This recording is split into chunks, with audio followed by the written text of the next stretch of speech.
పిల్లల దినాల్లో అపోస్తలుల కార్య గ్రంథాన్ని ప్రారంభించాము. అపోస్తలుల కార్యం అన్నది మొత్తం మనకు 28 అధ్యాయాలు కలిగిన పుస్తకంగా మనకు కనబడుతుంది. దీనిని మనం 3 ప్రధాన భాగాలుగా విభజించుకొని మన ధ్యానాన్ని ప్రారంభించాం. దాంట్లో మొదటి ప్రధాన భాగం అనేది మొదటి 7 అధ్యాయాలు మనం చదువుకున్నాము. దాన్ని మనం టైటిల్ ఇచ్చుకున్నాము యెరూషలేములో సంఘము అని. 8 నుంచి 12 అధ్యాయాలు రెండవ ప్రధాన భాగంగా మనం టైటిల్ ఇచ్చాము. దాన్ని కూడా ఇచ్చుకున్న టైటిల్ యోదయ సమరయ దేశాల్లో సంఘం అని.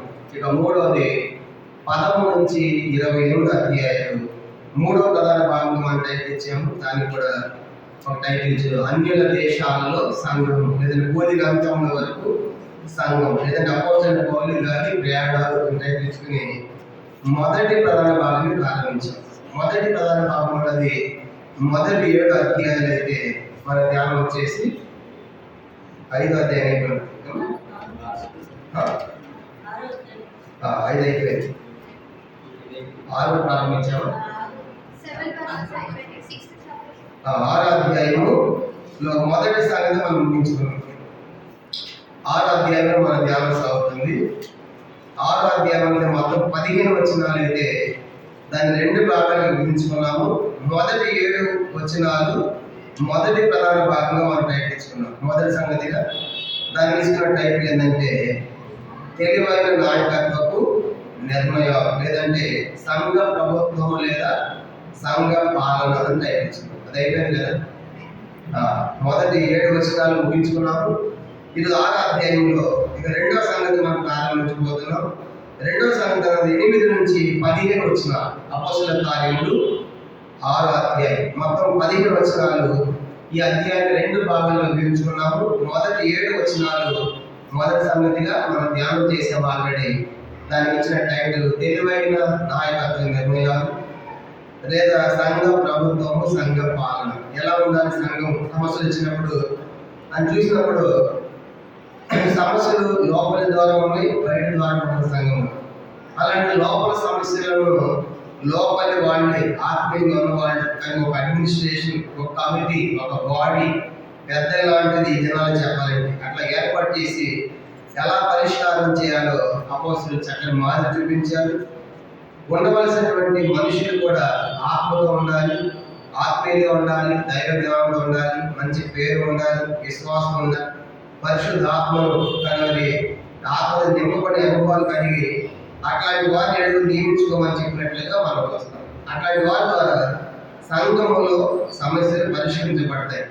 దీనివల్ల సమస్యలకు కారణం ఏంటంటే సమస్యలు అప్పుడో ఉన్నాయి, ఇప్పుడో ఉన్నాయి, భవిష్యత్తులో కూడా ఉంటాయి.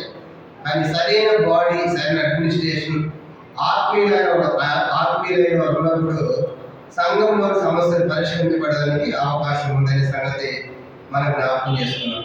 ఇక రెండో సంగతి ప్రారంభిద్దాము. 8 నుంచి 15 వచనాలు. దానికి కూడా ఒక టైటిల్ రాసుకుందాము అపోస్తలుల కార్యములు 6వ అధ్యాయం.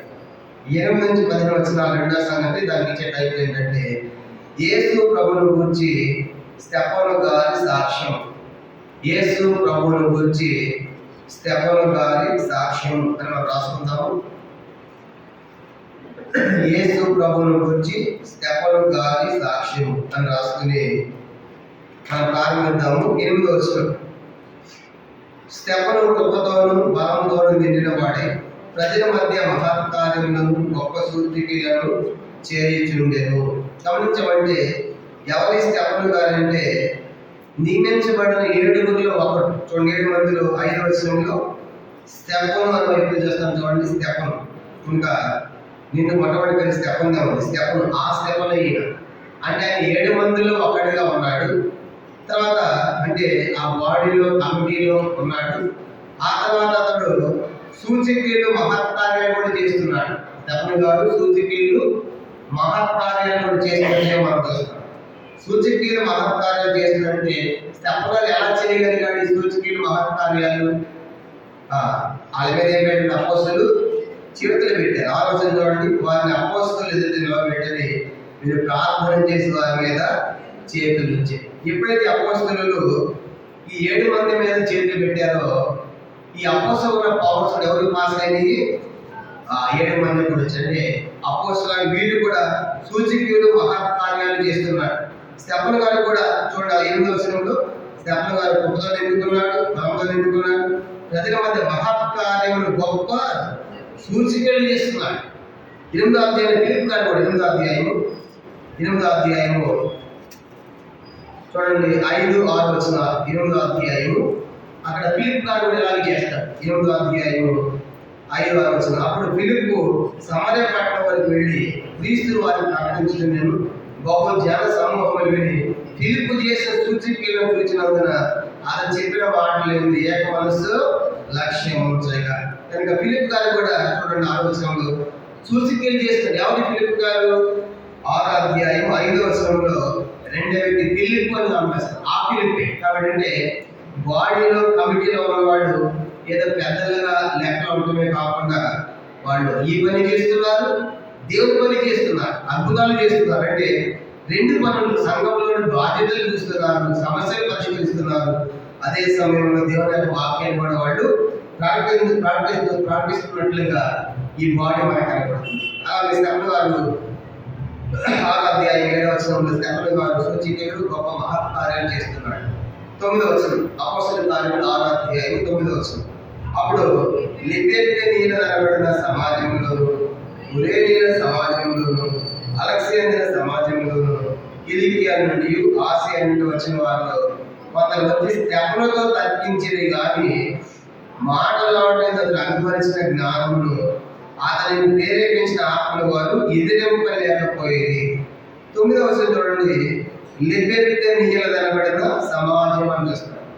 ఎవరి లిబెర్తనీయులు అంటే, లిబెర్తనీయులు అనేటువంటి వాళ్ళు ఎవరంటే రోమా అధికారం కింద, అంటే రోమా సామ్రాజ్యంలో బానిసలుగా ఉన్న యూదులు బానిసత్వం నుండి స్వతంత్రం పొందిన వాళ్ళు ఏమన్నారంటే లిబెర్తనీయులు అన్నారు. లిబెర్తనీయులు అంటే రోమా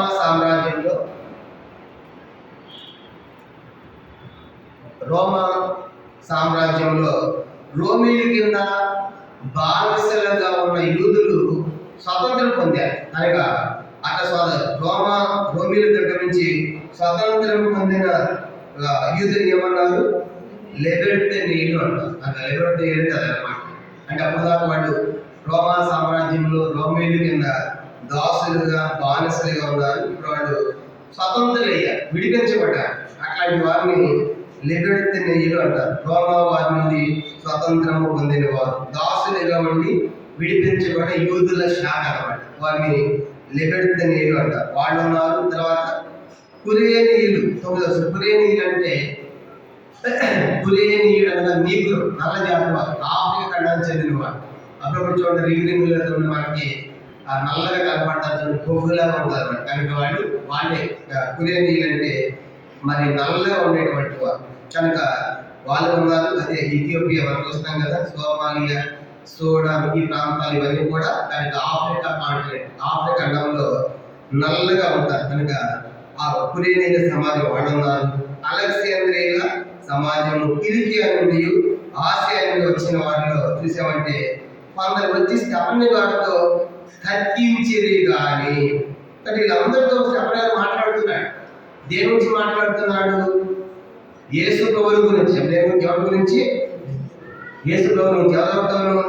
లిబెర్తనీయుల సమాజం అంటే రోమా అధికారం నుండి స్వతంత్రం పొందిన వారు, కురేనీయులు, అలెగ్జాంద్రియులు, కిలికియా, ఆసియా, ఆయా ప్రాంతాలు వచ్చిన వారు అందరితో కూడా ఎవరు మాట్లాడుతున్నారు? స్టెఫను గారు మాట్లాడుతున్నారు. తర్కించారంటే తర్కం జరిగింది. ఇదే కరెక్ట్, యేసు తిరిగి లేచాడు అనేటువంటి ఈ వాస్తవాలు వాళ్ళకి తర్కములు జరిగాయి. ఆ తర్కం జరిగినప్పుడు ఏం జరిగిందంట? 10వ వచనం అపోస్తలుల కార్యాలు 6:10. ఆ మాటలాడేందుకు అతడు అగపరిచిన జ్ఞానమును అతనిని ప్రేరేపించిన ఆత్మల వారు ఎదిరింపలేకపోయింది. అంటే ఇప్పుడు స్టెఫను గారు అపోయినా ఇప్పుడు చదువుకుని ఈ సమాజంలో అపోయిన నుండి ఇద్దరికి మన భాషలో చెప్పాలంటే డిబేట్ జరుగుతుంది. డిబేట్ అంటే ఆ డిబేట్ జరుగుతూ ఉన్నదన్నమాట. ఆ డిబేట్ లో స్టెఫను గారు కనబరిచే జ్ఞానమును, ఆయన ప్రేరేపించిన ఆత్మను వాళ్ళు ఎదిరించలేకపోతున్నారు. అర్థం ఏంటంటే వాళ్ళు ఓడిపోతున్నారు. ఎవరు ఓడిపోతున్నారు? స్టెఫను గారికి వ్యతిరేకంగా ఉన్న వాళ్ళు ఓడిపోతారు అన్నమాట. అంటే ఆయన అంత జ్ఞానం అంటే జ్ఞానంతో నింపబడ్డాడు. తర్వాత అది చెప్పేది అవునని ఒప్పుకోలేకపోతున్నారు, తప్పని చెప్పలేకపోతున్నారు. ఎందుకంటే అవి వాస్తవాలు అన్నమాట. అందుకే లోకాసు వార్తలో ఒక మాట ఉంటుంది. లోకాసు వార్త 21వ అధ్యాయం. లోకాసు వార్త 21వ అధ్యాయము 15వ వచనం చూడండి. లోకాసు వార్త 21వ అధ్యాయం. లోకాసు వార్త 21వ అధ్యాయము 15వ వచనం చదువుకుంటాం. లూకా 21:15.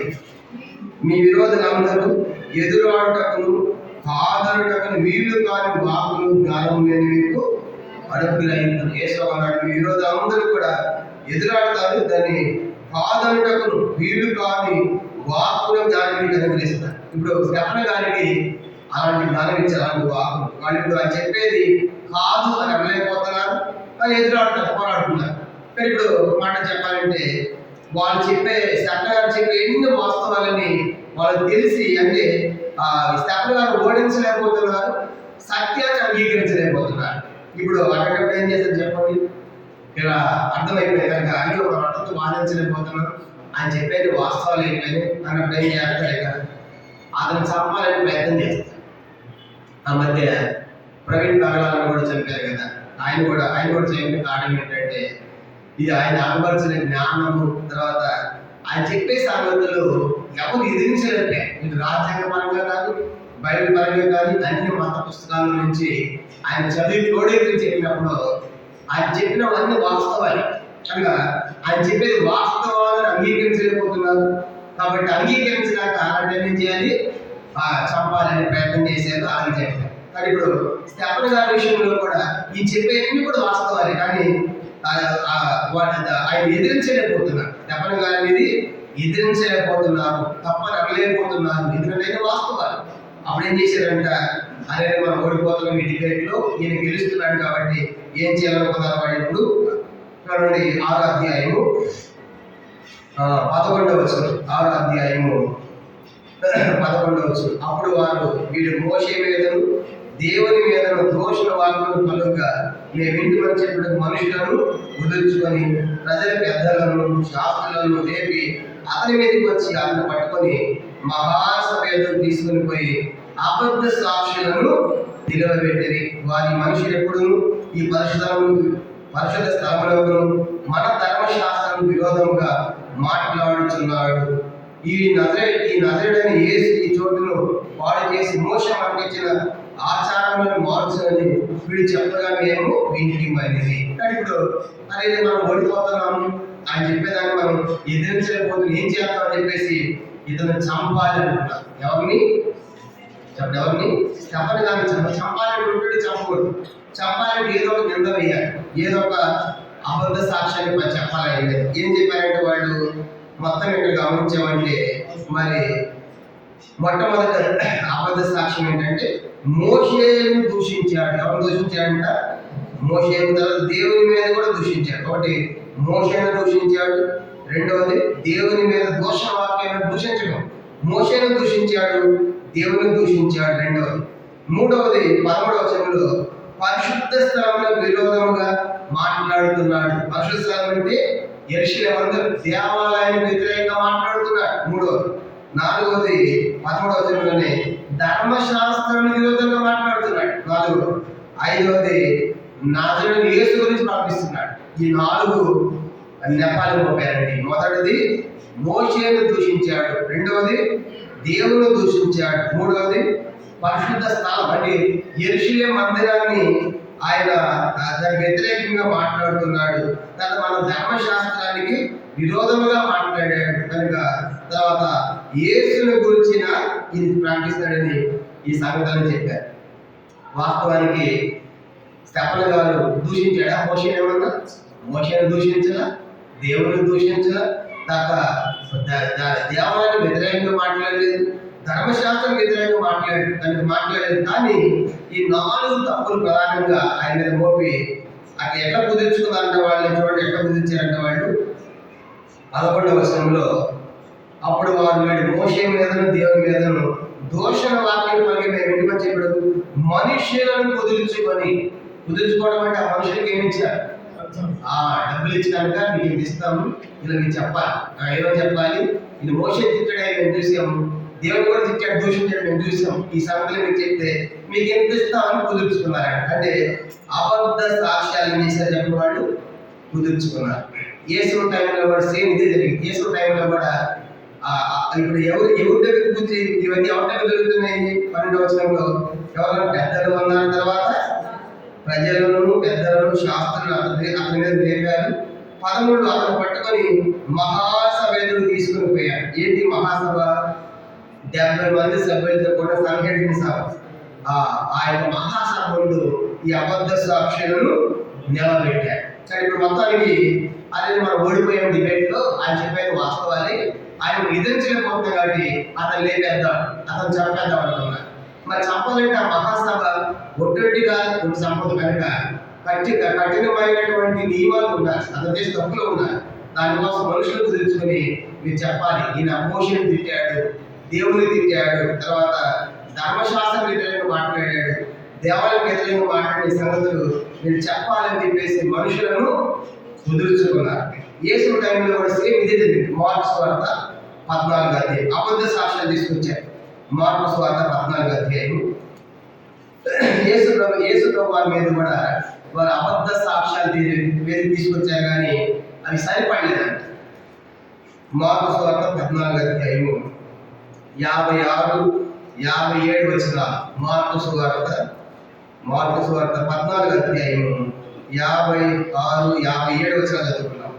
అనేకులు ఆయన మీద అబద్ధ సాక్ష్యము పలికినను వారి సాక్ష్యం ఒకదానికొకటి సరిపడలేదు. 55 కూడా ప్రధాన యాజకులు మహాసభలందరూ యేసును చంపింపవలనని ఆయన మీద సాక్ష్యం ఎదుగదు, కానీ ఏమీ వారికి దొరకలేదు కనుక యేసును చంపాలని సాక్ష్యం ఎదిగారు.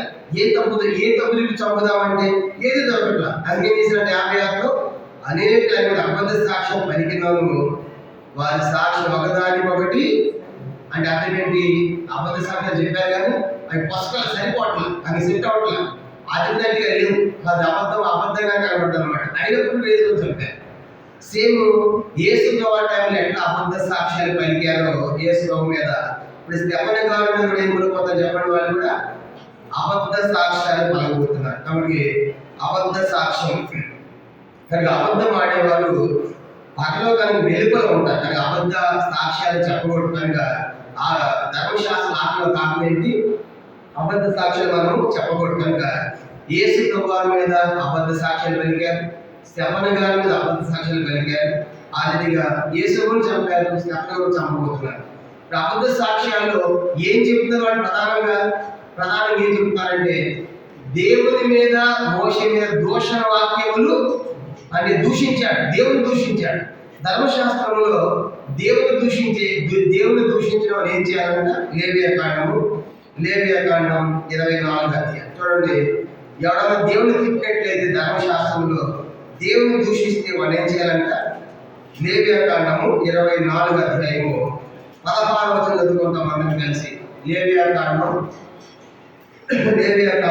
24వ అధ్యాయము 16వ వచనం అందరం కలిసి. లేవియాకాండం 24:16 చదవండి. యెహోవా నామమును దూషించువాడు మరణశిక్ష పొందవలెను, సర్వసమాజము రాళ్లు తట్టి వారిని చావగొట్టవలెను. పరదేశీయులు కానీ స్వదేశీయులు కానీ యెహోవా నామమును దూషించినట్ల వారికి మరణశిక్ష విధింపవలెను. యెహోవా నామాన్ని దూషిస్తే, దేవుని తిట్టిన వాడు ఏం చేయాలంట చెప్పండి? దేవుని దూషించిన వాడిని వారికి శిక్ష విధించాలి, మరణశిక్ష. ఆ శిక్ష ఎట్లా విధించాలంట? రాళ్లతో పట్టాలి. అంటే ఇప్పుడు స్టెఫెను గారు రాళ్లతో పట్టాలంటే ఇది సెలెక్ట్ చేసుకున్నారు. మన స్టెఫెను రాళ్లతో పట్టాలంటే, రాళ్లతో చంపాలంటే ఈ యొక్క నెపాన్ని పోవాలి, ఈ నేరాన్ని ఆయన కంటగట్టాలని చెప్పేసి ఏం చేశారంటే అతడు దేవుని దూషించాడు, మోషేను దూషించాడు అని ఈ యొక్క అబద్ధ సాక్ష్యాన్ని తీసుకొచ్చారండి. ఇదే వల్ల కూడా దేవుని ప్రజలుగా మనం అబద్ధ సాక్ష్యాలు చెప్పకూడదు. కనుక అబద్ధ సాక్ష్యాలు కలిగినట్లయితే మనం పరలోకానికి వెలుపల ఉంటాం. అందుకే సత్యమే పలకాలి కానీ దేవుని మనం దేవుని ప్రజలుగా అబద్ధ సాక్ష్యాలు చెప్పకూడదు. కానీ అందుకే ఇప్పుడు అబద్ధ సాక్ష్యాలు ప్రభు మీద చెప్పారు, స్టెఫెను మీద చెప్పారు. అబద్ధ సాక్ష్యాల్లో ప్రధానంగా ఆయన చంపాలంటే ఏమని చెప్పాలంటే ఆయన యెహోవాను దూషించాడు. చూడు 6 అధ్యాయం 11వ వచనంలో వీడు మోషే మీదను దేవుని మీదను దోష వాక్యం పలికాడు. మోషేను దూషించాడు, దేవుని దూషించాడని అబద్ధ సభ తీసుకొచ్చారు, పట్టుకొని వచ్చి మహాసభ ముందు నిలబెట్టారు. ఇప్పుడు ప్రధానంగా స్టెఫను గారి మీద పంపిన 4 అబద్ధ సాక్ష్యాలు ఏంటంటే, ఒకటి మోషేని తిట్టాడు, రెండోది దేవుణ్ణి తిట్టాడు, దేవుని దూషించాడు, మూడవది 13 ధర్మశాస్త్రం, మనం ధర్మశాస్త్రం పవిత్రంగా చూస్తాం, దాని వ్యతిరేకంగా మాట్లాడుతున్నాడు. తర్వాత మన పరిశుద్ధ స్థలం అని యెరూషలేము మందిరం గురించి కూడా వ్యతిరేకంగా మాట్లాడాడు. ఇవన్నీ కూడా అబద్ధ సాక్ష్యాలు. వాస్తవానికి స్టెఫను గారు తప్పేం చెప్పలేదు. ఇవన్నీ కూడా వాళ్ళు కుదుర్చుకున్నారు. ఇవన్నీ మోపితే రాళ్ళతో చంపవచ్చు అని డిసైడ్ అయ్యి ఇప్పుడు తీసుకొచ్చారనమాట. ఇవన్నీ ఆయన మీద మోపి ఇప్పుడు సభ ముందు ఉన్నారు. ఏ సభ అని చెప్తున్నాం? అది సంఘటన సభ, 70 మంది సభ్యులతో కొన్ని సభ. కానీ ప్రజలు ఉన్నారు అక్కడ. చూడండి ఎవరు ఉన్నారు? 12 వచనంలో పెద్దలు ఉన్నారు, శాస్త్రులు ఉన్నారు, తర్వాత ఈ సభ వాళ్ళు కూడా ఉన్నారు. ఇప్పుడు ఆ సభ ఏది డిసైడ్ చేస్తే అది ఫైనల్ అవుతుంది. ఎందుకంటే ఆ సభ అంతటి కూడా మెయిన్ ప్రధాన యాజకుడే కీలకం. అంటే ఒక సుప్రీంకోర్టు లాంటి ఆ సభ. సుప్రీంకోర్టు ఆర్డర్ ఇస్తే దేశం అంతా అది అమలు చేయాల్సింది. అలాగే ఇప్పుడు ఆ సభలో ఉన్న ప్రధాన యాజకుడు ఏ పనిష్మెంట్ ఇస్తే జరగాలన్నమాట. అలాంటి సుప్రీంకోర్టు సమాధి సభ. ఇప్పుడు ఆ సభ ముందు నిలబెట్టారు, ఇవన్నీ చెప్పారు. కనుక ఇప్పుడు ఒక సైడ్ నుంచి ఏమని చెప్తున్నారు వీళ్ళంతా? వీడు మోషేని తిట్టాడు, దేవుని తిట్టాడు, పరిశుద్ధ ధర్మశాస్త్రంగా మాట్లాడాడు, తన పరిశుద్ధ యెరూషలేము మందిరానికి వ్యతిరేకంగా మాట్లాడాడని వీళ్ళంతా మోపాల్సిన నేరాలన్నీ కూడా స్టెఫను గారి మీద మోపారు. అప్పుడు ఏం జరిగిందంట? 15 వచ్చింది, 6 అధ్యాయం 15 వచ్చింది. సభలో కూర్చున్న వారందరూ అతని తీరు చూడగా అతని ముఖము దేవదూత ముఖం వలె వారికి కనబడి. కానీ ఇప్పుడు చెప్పారు. ఇవన్నీ విన్న తర్వాత ఈ సభ వాళ్ళంట స్టెఫను గారి వైపు చూశారంట. స్టెఫను గారి వైపు చూస్తే ఆయన ముఖం ఎట్లా ఉందంట? దేవుడు అంటే తప్పు చేసేవాడు నాకు లేదు. తప్పు చేసేవాడు ఏదైనా తప్పు చేస్తే బిగి పడతాము, కొడతారేమో, చంపుతారేమో, బయటపడిపోయిందేమో అట్లాంటి ఫీలింగ్ ఏం లేదు. ఎవరికి? స్టెఫను గారు. అది చేయలేదు కదా. దేవదత్త ముఖం ఎలా ఉందంటే ఆంధ్రలో సామెత ఉంది, దొంగ ముఖము నలుపని. దొంగ చేసినటువంటి మొత్తం నల్లగైపోయి గట్టిగా అయిపోతారు అనమాట. గుమ్మడికాయ దొంగ ఎవరంటే కుసాలు తడుపుకున్నట్టుగా అట్లాంటి టెన్షన్ ఎవరు లేదు. ఇప్పుడు స్టెఫను గారు సభ చూస్తూ ఉంటే దేవదూత కనబడుతున్నాడు, మీరు చెప్పేం చేస్తూ ఉంటే అబద్ధం అనిపిస్తాం, నిజం అబద్ధాలే అంటే సభ వాడిని ముఖం చూసినప్పుడు ఆయన ముఖంలో భయం కానీ చింతగా నిజానికి ఏమీ లేదు, ఒక దేవదూత ముఖం అని ప్రకాశిస్తారు. దీంతో మనకి 6 అధ్యాయం ముగించబడింది. 6 అధ్యాయం ముగించబడింది. 6 అధ్యాయం 2 భాగాలు. మొదటి 7 వచనాలు మొదటి సంగతి, దానికి ఇచ్చిన టైటిల్ తెలివైన నాయకత్వం నిర్ణయాలు, లేదా సంఘ ప్రభుత్వం, సంఘ పాలన. ఇక రెండో సంగతి 8 నుంచి 15 వచనాలు. రెండో సంగతి మనం టైటిల్ ఇచ్చాము, దానికి ఇచ్చిన టైటిల్ యేసు ప్రభువును గురించి స్టెఫను గారి సాక్ష్యం అని రాస్తున్నాం. కానీ దీంతో మనకి 6 అధ్యాయం ముగించబడింది. ఇప్పుడు 7వ అధ్యాయం ప్రారంభిద్దాము. 7వ అధ్యాయం మొత్తం మనకు 60 వచనాలు మనకు కనబడుతున్నాయి. 7వ అధ్యాయం మొత్తము 60 వచనాలు. దీన్ని 3 భాగాలుగా మనం విభజించుకున్నాం. 7వ అధ్యాయం మొత్తం 3 భాగాలు, 3 సంగతులు. మొదటి 50 వచనాలు మొదటి సంగతి. మొదటి 50 వచనాలు, 1 నుంచి 50 వచనాలు మొదటి సంగతి. దానికి ఒక టైటిల్ రాద్దాము, స్టెఫను గారి వివరణ. 7వ అధ్యాయం మొత్తము 60 వచనాలు. దీన్ని 3 సంగతులుగా 3 భాగాలు విభజించుకుంటాము. మొదటి సంగతి అనేది మొదటి 50 వచనాలు, 1 నుంచి 50 వచనాలు మొదటి సంగతి. దానికి టైటిల్ రాసుకుందాము, స్టెఫను గారి వివరణ అని రాసుకుందాం. స్టెఫను గారి వివరణ.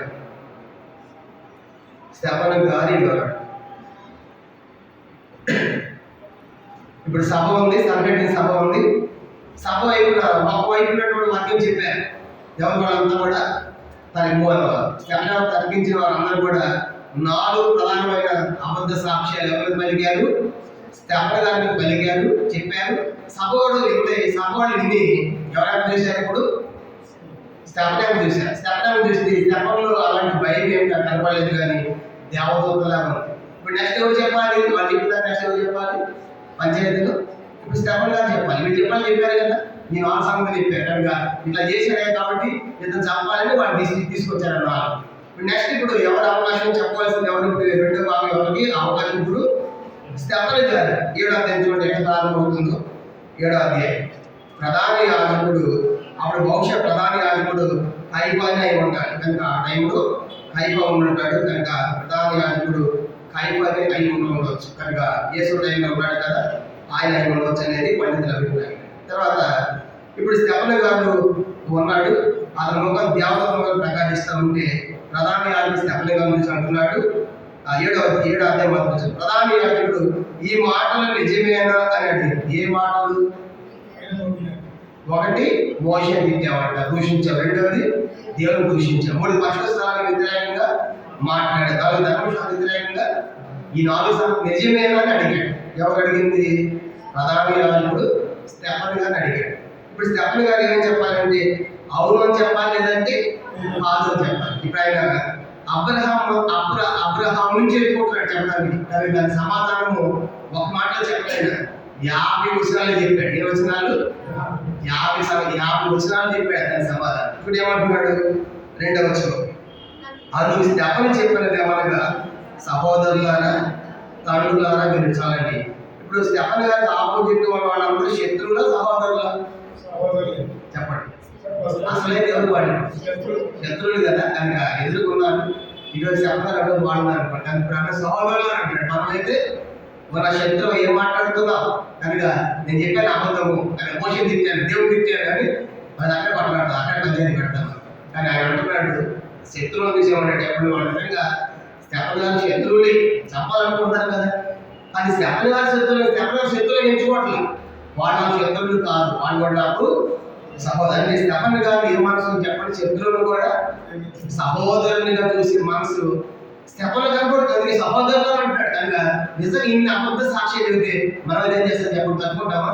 అప్పుడే పంచాయతీలు కనుక నా శత్రువు అని చెప్పేసి ఎంత త్యాగం చేసేస్తాం. కానీ స్టెఫన్ గారు అద్భుతమైన ఓపిక గొప్పదంటే వాళ్ళు నా శత్రువులకు బాగా ప్రవర్తిస్తున్నారు కానీ నా శత్రువులు ఎంచుకుని నా సహోదరులారా తండ్రులను వినండి కనుక అది ప్రారంభించి అబ్రహాం తెలుసు కదా, అబ్రహాం నాకే తెలియదు. ఇప్పుడు అంటే ఇప్పుడు వాళ్ళందరికీ అబ్రహాం తెలుసు, సమూహానికి కూడా తెలుసు. వీళ్ళంతా యూదులకి బాగా ఏం తెలుసు? ధర్మశాస్త్రం బాగా తెలుసు. యూదులకి ఏమండి? ధర్మశాస్త్రం అంటే మొదటి 5 కాండాలు బాగా తెలుసు. అబ్రహాం మాకేం తెలియదు, అబ్రహాం ఇస్సాకు మాకేం తెలియదు, యాకోబు మాకేం తెలియదు అని అంటారు. అబ్రహాం తెలుసు కదా, అబ్రహాం తెలుసు. ఆ విగ్రహాలు అమ్ముకుంటున్నాడు, ఆయన ప్రత్యక్షమయ్యాడు, విడిచిన అమ్మాయి విడిచిపెట్టాడు, దేశాన్ని బంధువులు అని విడిచిపెట్టాడు, ఆయన దీవించాడు, ఆయన ఒక మాట ఇస్సాకుని ఇచ్చాడు అని చెప్పేసి అవన్నీ చెప్తా ఉంటే వీళ్ళందరూ మౌనంగా ఉంటున్నారు. ఎందుకు చెప్పండి? అది మన ధర్మశాస్త్రం చెప్తున్నాడు కదా, ఎవరు ఏం చెప్పేది వ్యతిరేకం కాదు. అబ్రహాం ఇస్సాకు మనకు తెలుసు కదా, మన ధర్మశాస్త్రం అది చక్కగా ఉంటుందా? ఏమని చెప్పాడంటే అబ్రహాం మొదలుకొని అబ్రహాం తర్వాత ఇస్సాకు వచ్చాడు, ఆ తర్వాత వాళ్ళు మోషే వస్తాడు, తర్వాత వాళ్ళు ఐగుప్తుకి వెళ్తారు, ఐగుప్తుల నుంచి వాళ్ళందరూ కూడా విడిపించబడతారు, ఐగుప్తులు పని వచ్చింది, ఆ తర్వాత అక్కడ నుంచి యేసుని నమ్మేస్తారు. 13వ వచనం. ఇప్పుడు మీకు తెలిసిన విషయాలు కాబట్టి తొందరగా ముందుకు వెళ్తున్నాను. అట్లాగా ఐగుప్తులు దోసలే ఉన్నారు, తర్వాత పని వచ్చింది, తర్వాత అక్కడ నుంచి ఐగుప్తుల నుంచి వాళ్ళు విడిపించబడ్డారు, ధాన్యం కోసం వెళ్ళారు. తన 14వ వచనం చూడండి, 14వ వచనం 7-14వ వచనం. యేసు తన తండ్రి యాకోబును తన సజనాన్ని పిలువనగారు. వారి 75 అంతమంది 75 మంది ఐగుప్తి. అలా యాకోబు ఐగుప్తి అక్కడ అతడు మన పితరులు చనిపోయి అక్కడ షెకెమునకు తేబడి, ఆ తర్వాత చనిపోయిన తర్వాత ఆయన పాతి పెట్టారు. ఆ తర్వాత 17లో యోసేపు ఎదుగున వేరొక రాజు వచ్చాడు, ఐగుప్తుని ఆరంభించాడు. అప్పుడేం జరిగింది? తమ శిష్యులు బతకూడదని 18వ వచనం. ఇతను మన వంశస్థులు ఏంటంటే యూదులకు అక్రమంగా ప్రవర్తించి ఇశ్రాయేలీయులు ఆ రాజు తమ శిష్యులు బ్రతకకుండా వారి బయట పారవేయాలని మన పితరులను బాధ పెట్టాడు. అప్పుడు మోషే పుట్టాడు, మోషే దీని సందర్భంగా మాకు తెలియదు, 3 ఏళ్ళు కట్టబడ్డాడు కానీ మాకు తెలుసు. ఆ తర్వాత ఆయన పారవేయబడ్డాడు. వారి తర్వాత 11 మాటలు తెలిసిపోయింది, కుమారులు పెంచింది, 22 ఐగుప్తు యొక్క భాష విద్యలన్నీ కూడా నేర్పాడు. కార్యముల్లో మాటల ప్రవీణిగా ఉన్నాడు. 40 సంవత్సరాలు వయసు వచ్చినప్పుడు ఇద్దరు కొట్టుకుంటా ఉన్నారు, ఒక ఐగుప్తీయుడు ఒక ఇశ్రాయేల్ కొట్టుకుంటా ఉంటే ఈ యొక్క ఇశ్రాయేల్ రక్షించడానికి అందరూ చూడాలి. మోషేకి నదిలో పారేసిన తర్వాత మళ్ళీ తీసుకొచ్చి ఎవరికి ఇచ్చారు? మోషే అని సొంత తల్లికి ఇచ్చారు. సొంత తల్లి అని ఆ సహోదరికి వస్తా ఉండిపోయి మళ్ళీ తెచ్చి సొంత తల్లి ఇచ్చింది. ఈ సొంత తల్లి ఉగ్గు పాలతో పెంచింది. ఐగుప్తీయుడు కాదు, నువ్వు ఇశ్రాయేలువే అనిపించింది కాబట్టి ఉగ్గు పాలతో అప్పటి నుంచి ఆ బీజాలు పడ్డాయి. కాబట్టి ఇప్పుడు ఐగుప్తుడు ఒక ఇశ్రాయేలుతో కొట్టుకుంటా ఉంటే అది ఇశ్రాయేలు నావాడు దానికి ఇశ్రాయేలు మోషే అనుకుని ఐగుప్తుని కొట్టి చంపిస్తులో పాతిపెట్టి నువ్వు అని పంపించాడు. రెండో రోజు ఏదైంది? 11 రోజులు వీళ్ళిద్దరు కొట్టుకుంటారు. ఎవరు? ఇశ్రాయేల్ కొట్టుకుంటారు. ఎవరైతే అన్యాయం చేస్తున్నాడు వాళ్ళు చూసి అన్యాయం చేస్తున్నాడు మన సహోదరుడు కదా కానీ నువ్వు తీర్పుగా నువ్వు అందుకు తీర్పు తీస్తున్నావు, నీకు వచ్చిన అధికారం కానీ కానీ ఆయన నడుగు చంపుతావు అన్నాడు. వాళ్ళు అంటే ఒక ఐదు తిని ఆ నలుగురు సార్ పాల్పడాలి బాంబే తర్వాత బయటపడని చెప్పేసి అక్కడి నుంచి పాలిపోతాడు. ఎవరు? మోషే. అది కూడా చెప్పి ఇది మాకు తెలిసిన విషయాలే. ఎవరికి? సభవాళ్ళకి ఉన్న యూదుడికి న్యాయభవనం అంతా నీకు తెలుసు. ఎందుకంటే ధర్మశాస్త్రం ఏమి ఉంటాయి కదా, ఇవన్నీ మాకు తెలిసిన విషయాలు. అని చెప్పింటే చెప్తాం అని చెప్పిన తర్వాత అంటే మోషే పారిపోయాడు. పారిపోయిన తర్వాత ఒక పొద్దుకి వెళ్తాడు. అక్కడ కూడా ఆయన మాట్లాడతాడు. 30 వచనం అక్కడ ఒక పెళ్లి చేసుకుంటాడు. తర్వాత ఆ తర్వాత మోషేని దేవుడు సాగు పిలుస్తాడు. ఆ పద్ధతి నిదానించి దేవుడు ఆయనతో మాట్లాడతాడు. 33 వచనంలో ఆ చెప్పులు ఇవ్వడం అంటాడు, నిర్జనులు పరిశుద్ధ భూమి అంటాడు. అట్లాగా ఐగుప్తు ప్రజల బాధను చూశాను, వాళ్ళ మురుగులు విన్నాను. 34 నువ్వు విడిపించడానికి దిగి వచ్చేన్నాను, రమ్ము నేను ఐగుప్తులకు పంపుదని అతనితో చెప్పగా అధికారిగా 35 వచనం అధికారిగా తెరపనిగాను నేను నియమించిన వాడు నిరాకరించిన ఈ మోషే అతని పొదలు కనబడి దేవతల ద్వారా దేవుడు అధికారులు కానీ విమోచకులు గాను పంపలేదు. మాకు తెలిసి కూడా అలా పొద్దుకి వెళ్ళాడు, దేవుడు మాట్లాడాడు, వాళ్ళ మోషన్ పిలిచాడు, ఐగుప్తులకి వెళ్ళి వాళ్ళు తీసుకొని రావాలి, మనకి విడిపించాలంటే వెళ్ళాడు. ఇది కూడా మాకు తెలుసు. 36 ఇతడు ఐగుప్తులను ఎర్ర సముద్రంలోను 40 ఏళ్ళు అరణ్యంలోను మహత్కార్యాన్ని సూచికం చేసి వాళ్ళు తోడికి వచ్చి మాకేం తెలియదు. ఐగుప్తు పోయి 40 ఏళ్ళు అరణ్యం నడిపించాడు. కనుక అరణ్యంలో నడిపించాడు, మహత్కార్యం చేసిన అరణ్యంలో మహత్కార్యం సూచిక ఏంటంటే ఆకాశంలో మన్నా కల్పించాడు, వాటి నీళ్ళు అర్పించాడు, ఎర్ర పాయం చేశాడు. కొన్ని మాకు తెలిసిన విషయాలు. 37 వచనం నా వంటి ఒక ప్రవక్తను దేవుడు మీ సహోదరులో మీకు పుట్టించిన ఇశ్రాయేలు చెప్పిన మోషే ఇతడే. ఆ మోషే ఏమని చెప్పాడు? నా తర్వాత నా వంటి ఒక ప్రవక్త వస్తాడు, ఆయన మీ సహోదరులను పుడతాడు అని చెప్పాడు. ఎవరా ప్రవక్త? యేసు ప్రభు. ఎక్కడ చెప్పాడు? ద్వితీయోపదేశకాండం 18వ అధ్యాయం. మోషే చెప్పాడు నా వంటి ప్రవక్త వస్తాడు. ద్వితీయోపదేశకాండం 18వ అధ్యాయం 18వ వచనం. ద్వితీయోపదేశకాండం 18 చూడండి. మోషే చెప్పాడు నా వంటి ప్రవక్త వస్తాడు అని యేసు ప్రభు గురించి కూడా మోషే మాట్లాడాడు. ద్వితీయోపదేశకాండం 18వ అధ్యాయం 18వ వచనం 17 16 నుంచి బాగుంటుంది. 16 ద్వితీయోపదేశకాండము 18వ అధ్యాయం 16 17 వచనాలు చదువుతాం. 16 17 18 వచనాలు. ఈ గొప్ప అగ్ని నాకు ఎగను కనబడకుండా అని చెప్పింది. ఆ సమయంలో నీ దేవుడి గొప్ప నీవు అడిగిన వాటన్నిటి చొప్పున నీ దేవుడి గొప్ప నీ మధ్యను నా వంటి ప్రవక్త నీ సహోదరుని కొరకు పుట్టించును, ఆయన మాట నీవు వినవను. మరి యెహోవా నాతో ఇద్దరు వారు చెప్పిన మాట మంచిది, వారి సహోదరులు నుండి నీ వంటి ప్రవక్తను వారిని పుట్టించేదను, అతని నోతన మాట ఉంచుదును, నేను ఆజ్ఞాపించినది యావత్ అతను వారితో చెప్పును. కానీ మోషే చెప్పాడు కదా, ధర్మశాస్త్రంలో చెప్పాడు, ఆ ప్రవక్త ఇచ్చాడు, ఆయన యేసు కనుక యేసు ఆయన మాట్లాడాడు కదా ఆయన సంగతి. ఆ సంగతి కూడా ఇప్పుడు ఈ స్టెఫన్ గారు ఇవన్నీ కూడా దేనికోసం చెబుతున్నాడు? ఈ మాట నిజమైన తిట్టావా లేదని చెప్తాడు. అది చెప్పని చెబుతాడు. అబ్రహాము, ఇస్సాకు, యాకోబు, మోషే, ఐగుప్తు, అరణ్యము కంట. అంటే బైబిల్ దీని ఏమంటారు? అపోస్తలుల అధ్యాయంలో దీన్ని మినీ బైబిల్ అంటారు. ఏ బైబిల్ చెప్పండి? అంటే బైబిల్ చరిత్ర అంతా అధ్యయనం చెప్పాడు. అబ్రహాం మొదలుకొని సొలొమోను దాకా చెప్తాడు. మినీ బైబిల్ అంటారు. ఎక్కడ వచ్చామంటే ఆది కాండం నుంచి ఇప్పుడు అరణ్యంలో వచ్చాడు. మోషే అరణ్యంలో వచ్చాడు అనమాట. 38 వచనం అపోస్తలుల కార్యములు 7వ అధ్యాయం 38. సినాయి పర్వతం మీద తనతో మాట్లాడిన దేవతలతోనూ మన పితరులతోనూ అరణ్యంలో సంగమందు ఉండి మనకి ఇచ్చిన జీవాలను తీసుకునేవాడు ఇతను. ధర్మశాస్త్రం తీసుకొచ్చాడు మోషే, అది కూడా మాకు తెలుసు. 39 ఇతను మన పితరులు లోపల వాళ్ళకి ఇతను త్రోసివేసి తమ హృదయ ఐగుప్తులు పోగొట్టిన వారై మాకు ముందు నడిచినటువంటి దేవతలను మాకు చేయము. 40 ఐగుప్తు దేశం నుండి మన తోడు వచ్చిన ఈ మోషే ఏమాయో మాకు తెలియదని అహరోనుతో అనేది ఆ దినములో ఒక తోడం చేసుకొని ఆ విగ్రహం బలర్పించి తమ చేతులతో నిర్మించిన వాటిని ఉల్లసించి అందుకు దేవుడు వారికి విముఖుడై ఆకాశాయమును సేవించటకు వారిని విడిచిపెట్టాను. ఇందుకు ప్రమాణముగా ప్రవక్తల గ్రంథం ముందు ఇలాగ రాయబడి ఉన్నది. ఇశ్రాయేలు వాళ్ళారా, మీరు అరణ్యంలో 40 ఏళ్ళు బలి పశువులను అర్పణం నాకు అర్పించిందిరా.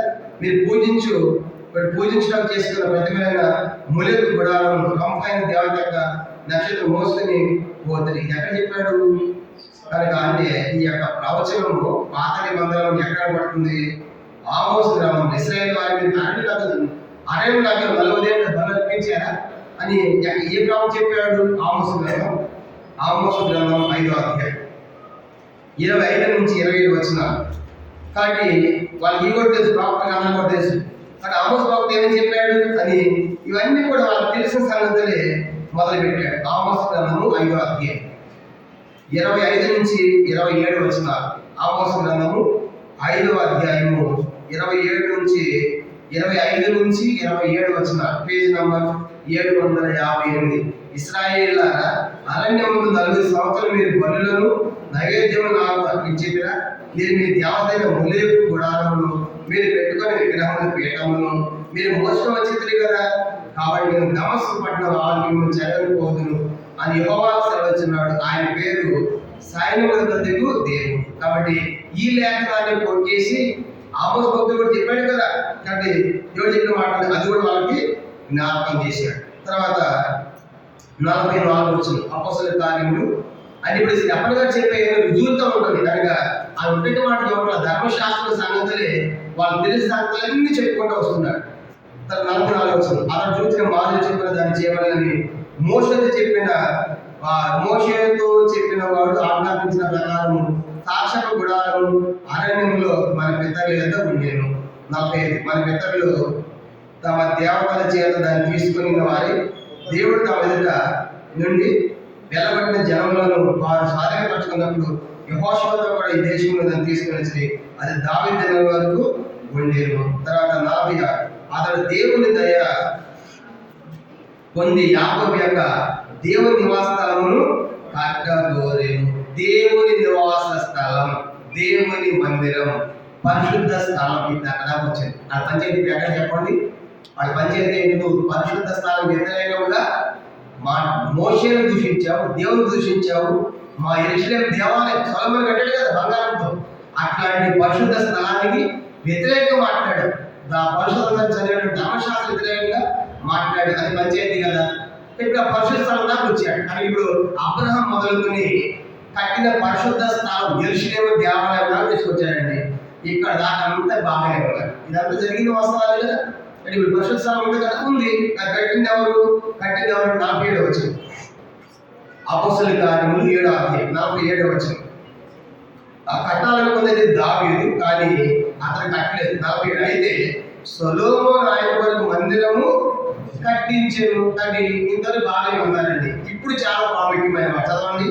ఆయనను ఆకాశం నా సింహాసనము, భూమి నా పాదపీఠము, మీరు నా కొరకు ఎలాంటి మందిరం కట్టదు, నా విశ్రాంతి స్థలమేది, ఇవన్నీ నా హస్తము కావాలని ప్రభు చెప్పుతున్నాడు అని కాపుతే పలికిన ప్రకారము సర్వోన్నతుడు హస్తవృత్తాలయంలో నివసింపడు.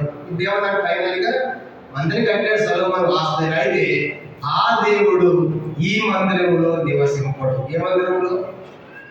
యెరూషలేము మందిరం. మా మందిరంలో దేవుడు ఉన్నాడంటావా?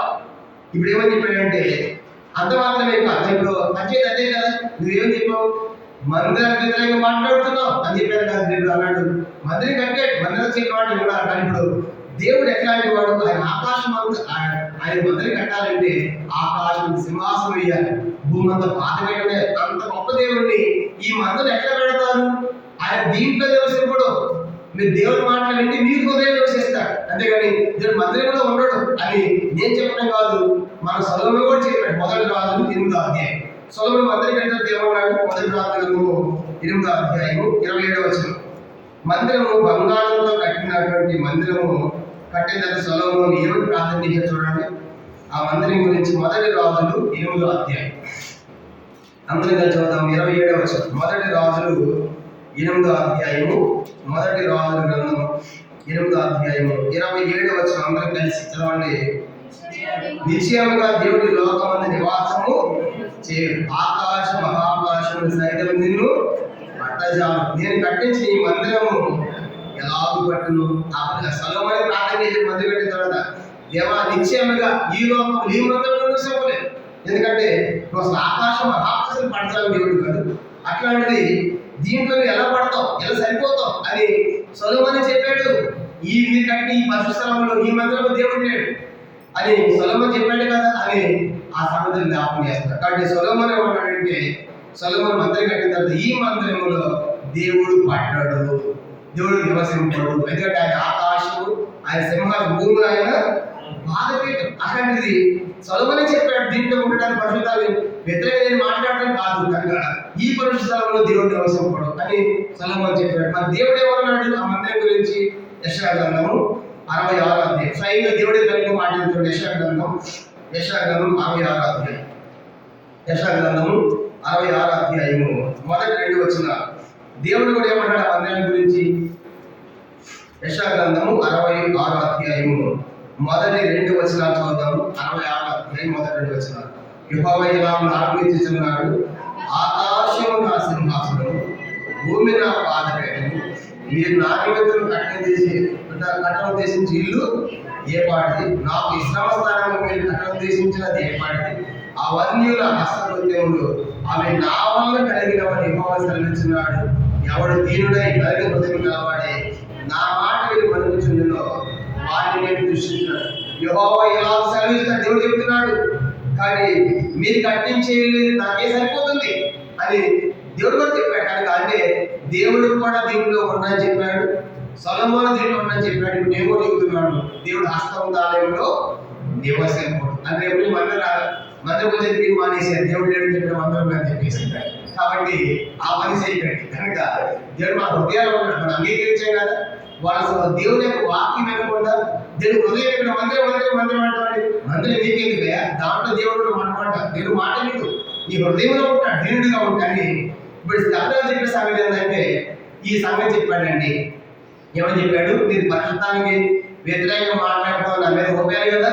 ఈ పరిశుద్ధ స్థలంలో ఈ మందిరంలో దేవుడు ఏం చెప్పండి నివసింపడు. ఈ కోరుకున్నారు అడిగదు, మా మందిరంలో దేవుడు ఉన్నాడంట.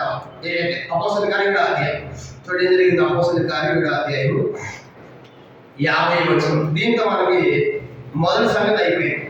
మొదటి 50 వచనంలో మొదటి సంగతి రాసుకున్నాం కదా. ఏమని వస్తుందంటే స్టెఫను గారి వివరణ. వాళ్ళు అడిగిన దానికి నిజమేనంటే ఎంత వివరణ ఇచ్చాడు. ఎప్పటి నుంచి? అబ్రహాం మొదలుకొని సొలొమోను కట్టిన మందిరం దాకా వచ్చి ఆ మందిరంలో దేవుడు నివసింపు. దేవుడు చెప్పాడు, సొలొమోను చెప్పాడు, నేను కూడా చెబుతున్నా. కనుక మనుషులు కట్టిన వాటిలో దేవుడు అనే ఒక పాట, గుడి గోడలో ఉండడు దేవుడు, గుండె గుడిలో ఉన్నాడు. హృదయం ఉంటాడు కదా దేవుడు. ఆ హృదయం కదా, గుడి గోడలు కాదు, చెక్కలింగ్ కాదు, కనుక బిల్డింగ్ కాదు. అది పక్కనే వందలో కూడా పేదరికలు ఏమని రాస్తాడు? మీరు సజీవమైన రాళ్ల వల్లే ఆత్మ సంబంధ మందిరముగా కట్టబడుతున్నారు. దాని ఆత్మ మనమే రావడం కనుక మనం కట్టబడాలి సార్. అది మందిరం కాదు, ఈ భౌతికమైన మందిరాలు కాదు. కనుక ఒకరోజు కూలిపోతాయి, 100 సంవత్సరాలు ఇవన్నీ కూలిపోతాయి. ఇది మందిరం కాదు. కనుక మన హృదయమే దేవునికి ఆలయం కదా. మొదలు కూడా 3:16 అన్నాడు కదా, ఎవడు ఆలయం వాడు చేస్తాడు వాడిని వాడు చేస్తాం. ఇప్పుడు సొలొమోను మందిరం దాకా వచ్చాడు. మీరు అనుకుంటున్నటువంటి ఈ మందిరంలో దేవుడు ఉన్నాడు అని చెప్పాడండి.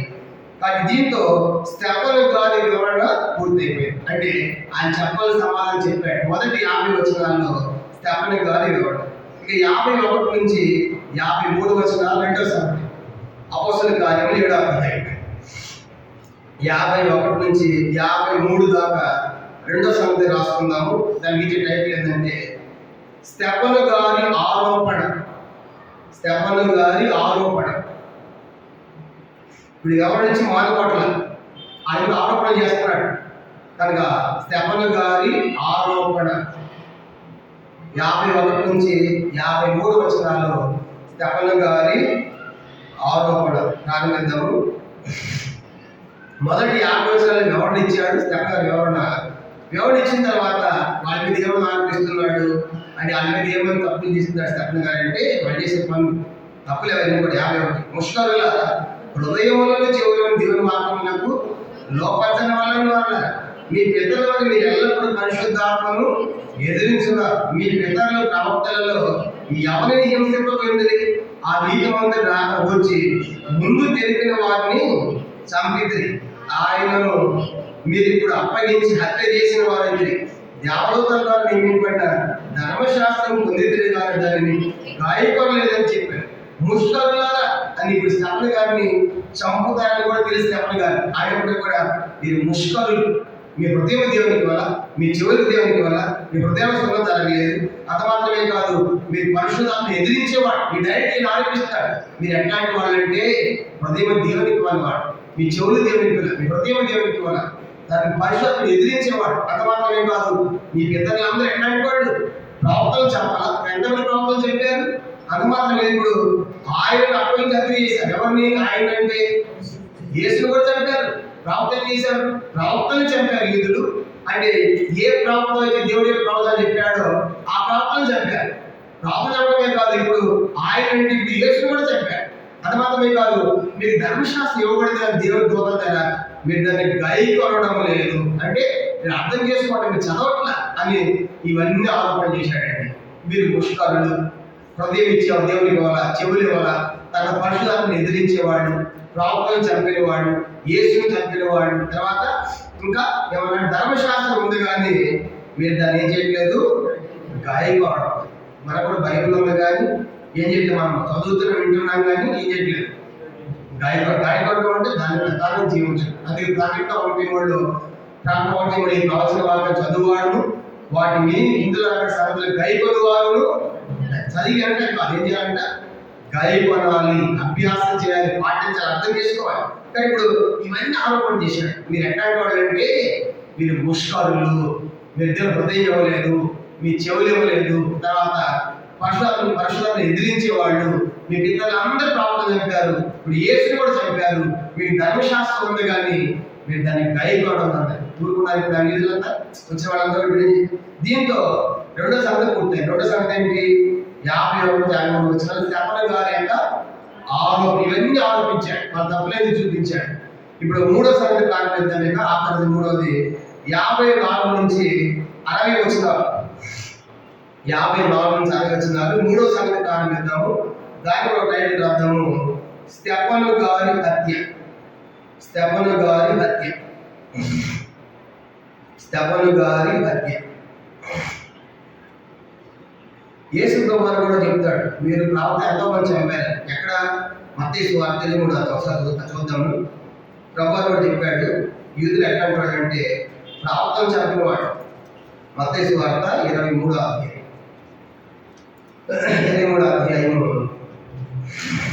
33 నుంచి చదువుతున్నారు. చదవండి. 33 నుంచి మత్తయి సువార్త 23వ అధ్యాయం 33 నుంచి. సర్పములారా, సర్ప సంతానములారా, శిక్షణ తప్పించుకుందరు.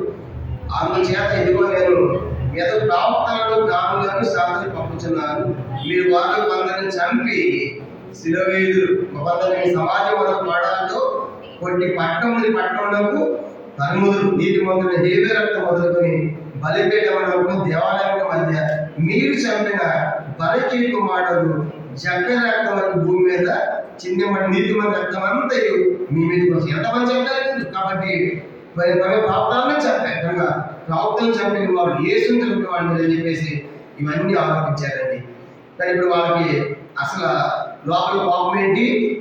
మా మందిరంలో దేవుడు ఉండమని చెప్పాడు. కనుక యూదులకి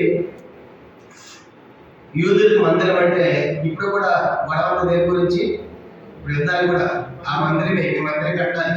అర్థమైందా? ధర్మశాస్త్రం దాన్ని గైపడ్డది, మేము మందిరం కట్టాలి. కానీ ఇప్పుడు అదే అన్నమాట.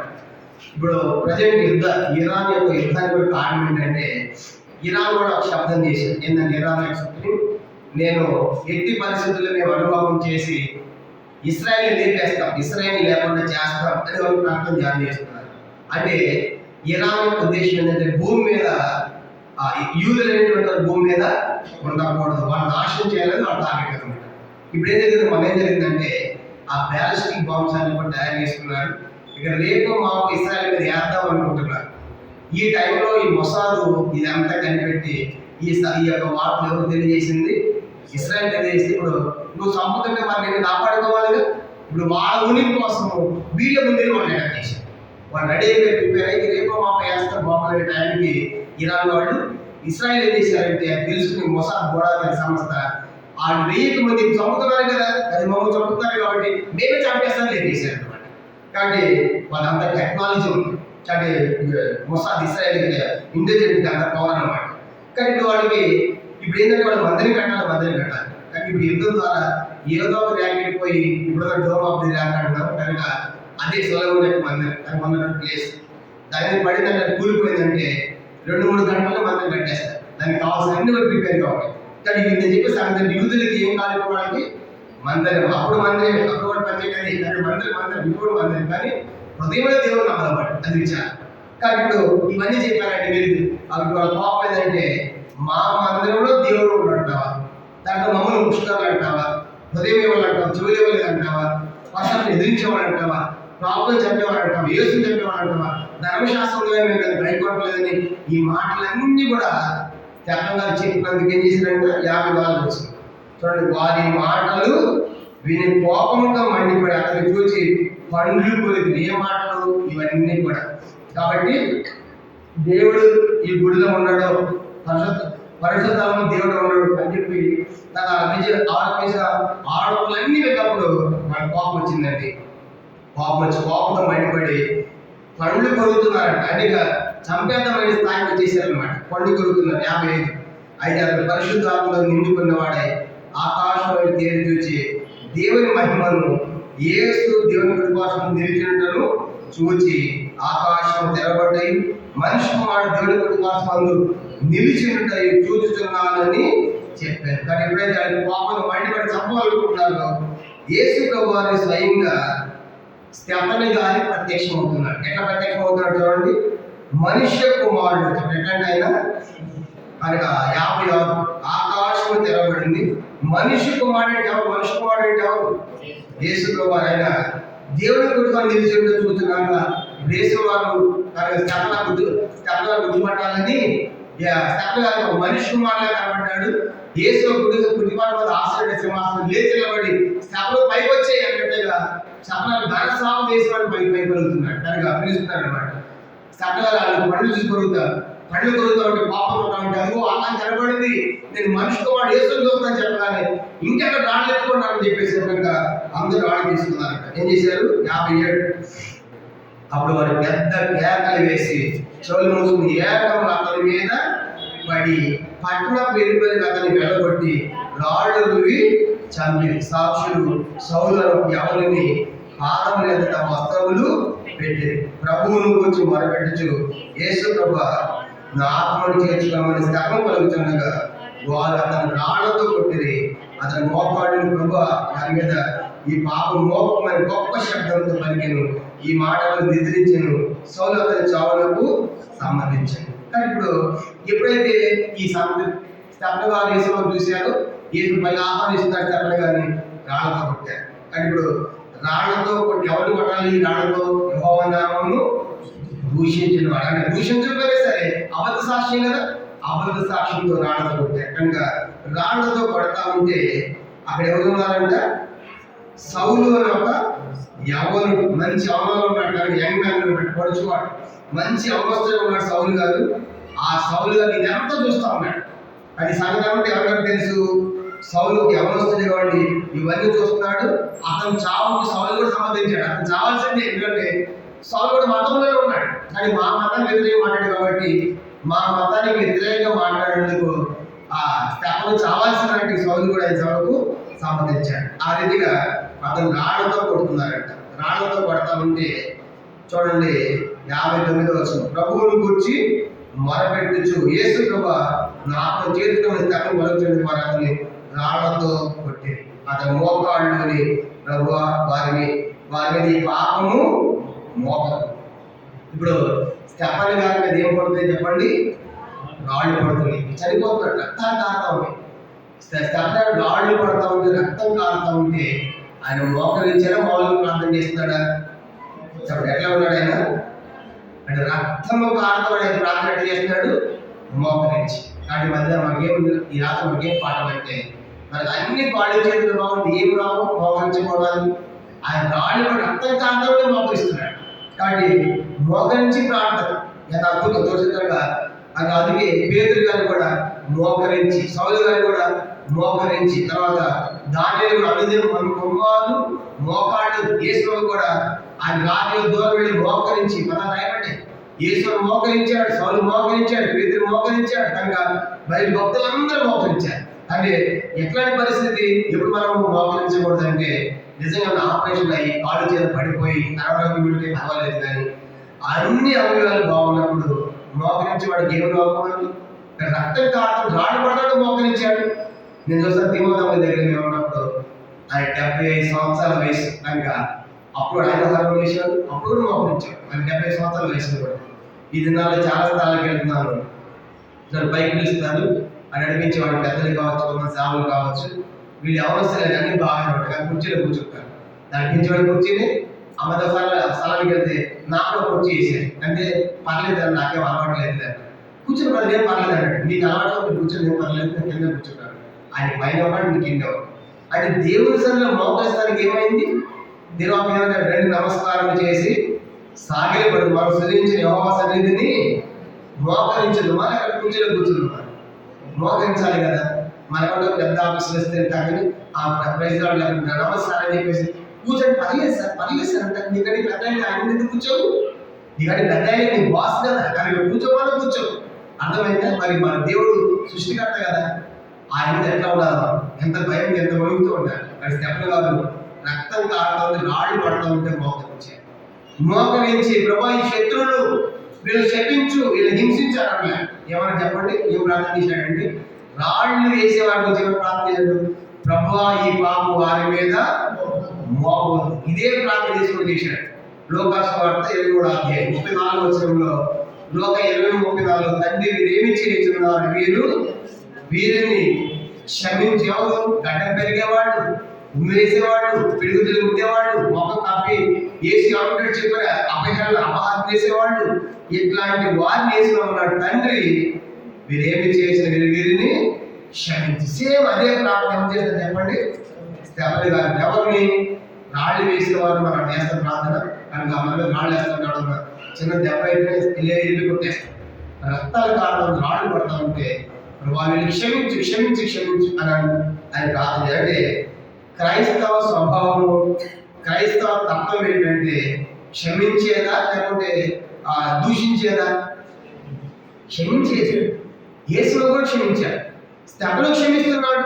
కానీ ఆమె చూసాం కదా, మరి ఒరిస్సా రాష్ట్రంలో మరి ఫిలిప్, తిమోతి కనుక ఆశ్చర్యం వచ్చారు, కనుక ఆ సేవ చేయాలని వచ్చేవాడు, కనుక కృష్ణలో సేవ చేస్తూ ఉంటే ఆ చిన్నపిల్లలిద్దరు తండ్రిని దాంట్లో దహించి వేశారు. కనుక ఆ జీపులు వాళ్ళ భార్య దియాగస్ ట్రైన్స్ ఆమె ఏం చెప్పిందంటే, మేము వాళ్ళందరినీ క్షమించేస్తున్నాం. ప్రపంచం ఎవరిపోయింది, వాళ్ళు శిక్షించాలి అలాంటి క్యారేస్తారు కదా, కానీ ఆమె ఏమందంటే మేము వాళ్ళని క్షమించేస్తున్నాం.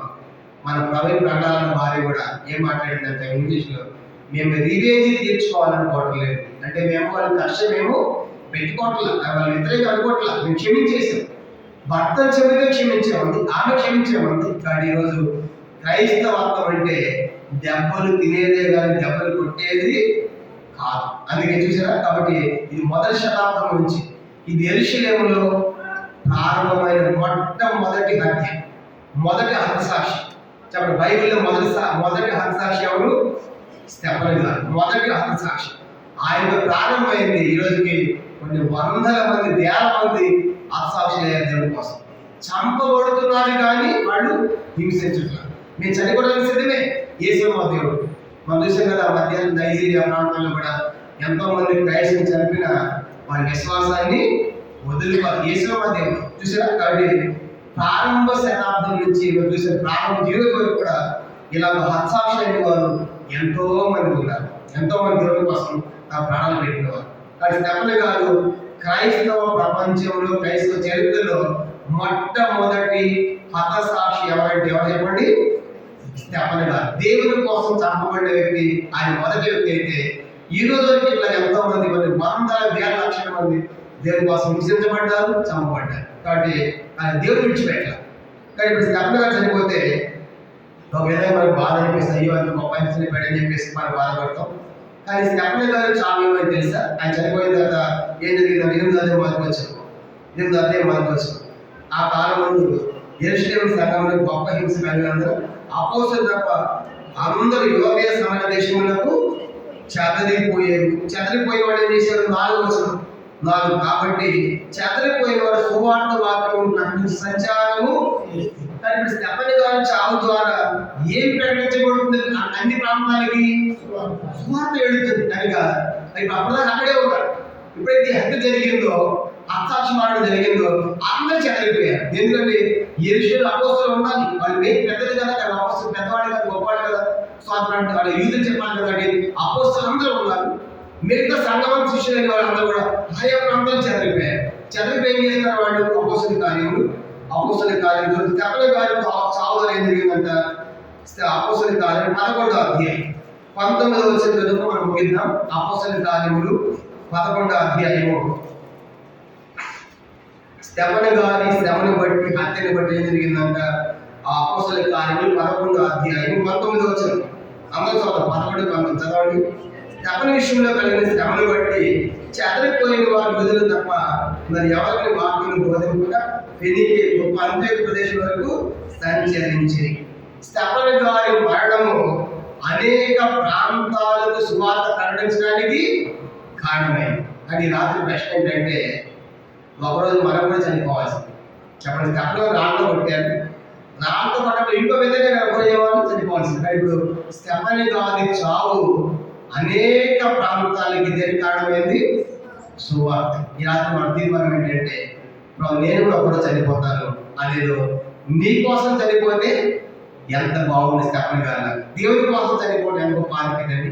కాబట్టి దేవుని కోసం ఇప్పుడు స్టెఫెన్ చనిపోయాడని మనం బాధపడుతున్నాం, కానీ ఆయన చావు అనేక ప్రాంతాలకి సువార్త ప్రకటించడానికి కారణమైంది. మన ప్రవీణ్ నగరాల్లో కూడా చనిపోయిన తర్వాత ఆయన చనిపోతానికి ఇంకా సువార్త ఏమైపోయింది? ఇంకా చాలా ఆయన ఏం చెప్పాడని క్రైస్తవులు చాలా మంది ఆయన వీడియోస్ ఫాలో అయ్యారు. ఆయన చనిపోయినా సరే ఆయన చెప్పిన వాక్యాలు యూట్యూబ్లో ఉన్నాయి.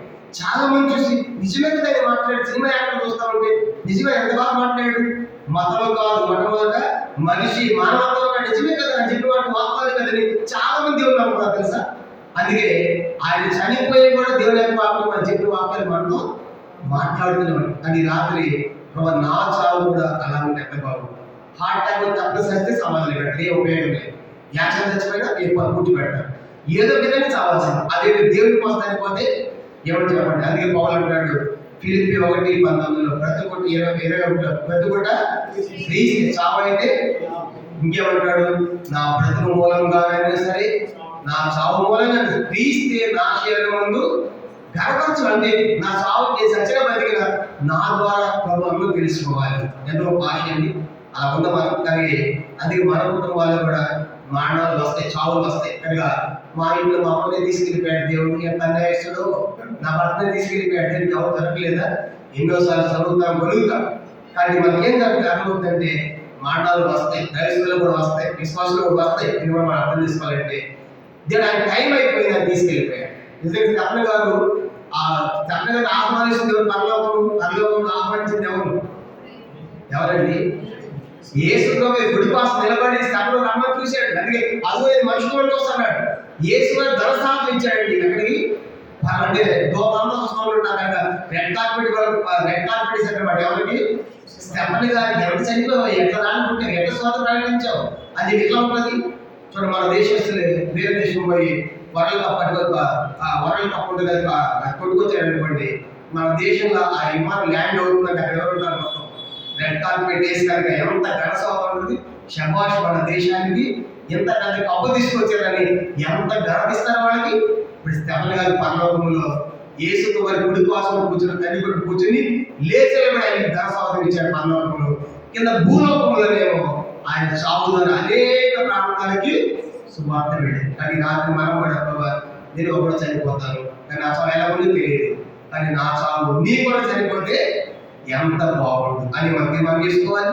కాబట్టి అలాగా నా చావు మూలంగా మీరు కనపరచబడాలి, నా చావు మూలంగా అనేకులు ప్రభుని నమ్మాలి అంటే నా ఆశ ఉండాలని మన తీర్మానం ఉండాలి. కానీ ప్రభు ఇంకా బతకాలయ్యా, ఎక్కువ రోజులు బతకాలయ్యా అని చెప్పేసి అలాంటి ప్రార్థన మనం చేయాలి. బతకండి కనుక ఒకరోజు చావాల్సిందే, పుట్టిన వాడికి ఎట్టక అంటే మన ఆశ ఎట్లా ఉండాలి, పౌరులాగా బతికేది ఆయన కోసమే. ఒక చనిపోతే కూడా ఆయన కోసం బతికాడు. ఆయన వరకు ఆ స్థాపన వల్ల 2 అద్భుతాలు వస్తాయి. ఒకటి పరలోకంలో ఘన స్వాగతం కలిగింది ఆయన మరణం ద్వారా, రెండవది భూలోకంలో ఆయన చావు ద్వారా అన్ని ప్రాంతాలకి సువార్త వెళ్ళింది. కాబట్టి ఆ రీతిగా క్రైస్తవ చరిత్రలో ఇంకో సంగతి ఏంటంటే స్థాపన మరణం తర్వాత సువార్త ఇప్పుడు 7వ అధ్యాయం దాకా సంఘం ఎక్కడి నుంచి చెప్పుకున్నాం. 7వ అధ్యాయం దాకా యెరూషలేములో, ఇప్పుడు 8 నుంచి ఏమవుతుంది, సంఘము వేరే ప్రాంతాలకు విస్తరిస్తుంది. అంటే ఇప్పుడు యెరూషలేములో చెప్పడం ప్రవచనం, కానీ యెరూషలేములో యెహోవాకు బయలువెళ్తుంది. యెషయాలో 2:2 చెప్పాడు ప్రవచనం. ఆ ప్రవచనం ఎక్కడ నెరవేరుతుంది, ఎక్కడ స్తెఫను గారి దగ్గర. యెషయా 2:2 ఏమంటుందంటే ఆ దినములు అన్ని దినముల్లో యెహోవా అనే పర్వతం మీద నడబడుతుంది, అక్కడ నుంచి యెహోవాకు బయలువెళ్తుంది. అంటే యెరూషలేము నుండి ఈ యొక్క సువార్త అన్ని ప్రాంతాలకు వెళ్తున్న ప్రవచనము ఇక్కడ అనేది నెరవేరుతుంది. కానీ యెషయా 2:2 చూసామంటే ఆ వచనము ఇక్కడ నెరవేరుతుంది. దీంతో మనకి 7వ అధ్యాయం మనకు ముగించబడింది. 7వ అధ్యాయం ముగించబడింది అంటే మొదటి ప్రధాన భాగం మనము ముగించుకున్నాము. మొదటి 7 అధ్యాయాలు ముగించాము, మొదటి ప్రధాన భాగం అయిపోయింది. అంటే టైటిల్ ఇచ్చాము యెరూషలేములో సంఘం. అంటే ఇప్పుడు నెక్స్ట్ ఏమవుతుంది, సంఘము యువక సమయం కూడా వెళ్ళబోతుందని మనకు వస్తుంది. కాబట్టి 7వ అధ్యాయం మొత్తం 3 భాగాలు. మొదటి 50 వచనాలు మొదటి సంగతి, దానికి ఇచ్చే టైటిల్ ఏంటంటే స్తెఫను గారి వివరణ రాసుకున్నాము. 51 నుంచి 53 వచనాలు రెండో సంగతి స్తెఫను గారి ఆరోపణ. 54 నుంచి 60 వచనాలు మూడో సంగతి స్తెఫను గారి హత్య. ఇది ప్రపంచ క్రైస్తవ చరిత్రలో మొట్టమొదటి హతసాక్షి స్తెఫను గారు. ఒక మాట చదువుదాం, ఆ చదువుకి వచ్చేవారిగా చూడండి. అక్కడ చంపుకున్నప్పుడు కూడా క్రైస్తవులు ఏం చేయట్లేదంటే ప్రకటన గ్రంథము 2వ అధ్యాయం చాలా ప్రాబ్లం అనమాట. ఆ మాట చూసి మనం ముగిద్దాం. ఇట్లా చంపబడుతున్నప్పుడు కూడా క్రైస్తవులు ఎట్లా ఉన్నారంట, ప్రకటన 2వ అధ్యాయం. అందరం కలిసి ఆ మాట చూసి మనం ప్రార్థిస్తాం. ప్రకటన 2వ అధ్యాయము